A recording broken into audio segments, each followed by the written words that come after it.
Boxing update tayo mga tol. Vasily Lomachenko may banat kay Gervonta Tank Davis. Sabi ni Loma hindi pa raw nakalaban si Tank Davis ng malalakas sa 135 pounds. Yung nakalaban daw ni Davis na si Isaac Pitbull Cruz. Hindi raw masyadong kilala si Isaac Pitbull Cruz bago pa lumaban kay Tank Davis. Pero matapos ang magandang performance ni Pitbull Cruz laban kay Tank Davis, nakita ni Lomachenko na kabilang na raw ngayon si Pitbull Cruz sa mga top fighter sa 135. Pero gusto ni Lomachenko mapalaban pa si Tank Davis sa mas malupit sa 135. Tulad kay Shakur Stevenson at Lomachenko. Ito na lang ang malulupit na fighter ngayon sa 135.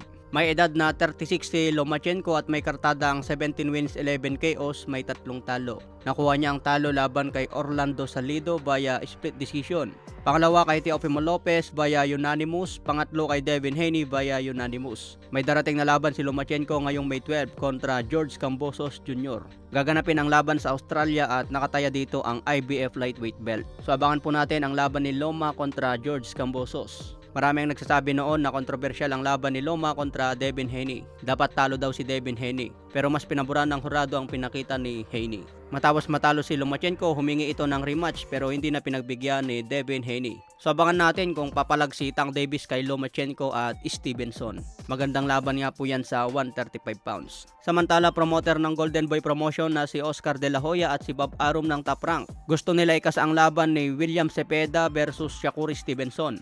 Hawak ni Oscar De La Hoya itong si William Cepeda, habang si Stevenson naman hawak ni Bob Arum. Ayon kay Bob Arum mga tol, inaantay na lang niya ang tawag mula kay Oscar De La Hoya para maikasan agad ang laban. May kartada si William Cepeda na 30 wins 26 KOs, walang talo, isang Meksikano at may edad na 27. Katatapos lang ang laban ni Cepeda kontra Maxi. Tinalo niya ito via RTD sa round 4. Matapos mag-surrender ang kalaban ni Cepeda, hinamon agad si Shakur Stevenson. Kaya sabi ni Bob Arum mga tol, nakanda raw ikasa ang laban sa darating na July. Sa ibang banda naman, Kit Turman may sagot sa mga haters. May nagsabing fans na mas aabangan pa raw ang comment ni Devin Haney kumpara sa mismong laban ni Kit Turman kontra Tim Tszyu. Sagot naman ni Turman, mas maganda raw ang ipapakita nilang laban ni Tim Tszyu kumpara sa laban ni Devin Haney o kumpara sa comment ni Haney. Kaya abangan daw natin ngayong March 30 mga tol dahil magpapakita ulit ng swabing laban si Turman. Hindi kasi masyadong hype ang laban ni Turman ngayon kontra Tim Tszyu. Ngayong March 30 na ang laban ni Turman mga tol at makikita natin na mas swabe nga ito kumpara sa laban ni Devin Haney.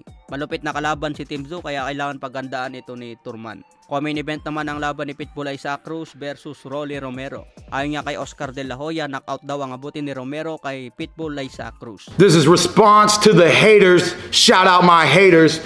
We got one fella right here, Peter Famia, saying, bro, I'm more likely to witness Haley's comment than to see you actually fight in the ring. Nice jab, homie, but it's weak. Stop playing. Your man got the contract. T-Mobile Arena, Las Vegas, Amazon Prime pay-per-view, March 30th. Tune in and witness greatness once again, baby. Cheer for me, cheer against me. It is what it is, but I promise it's going to be more spectacular than Haley's comment.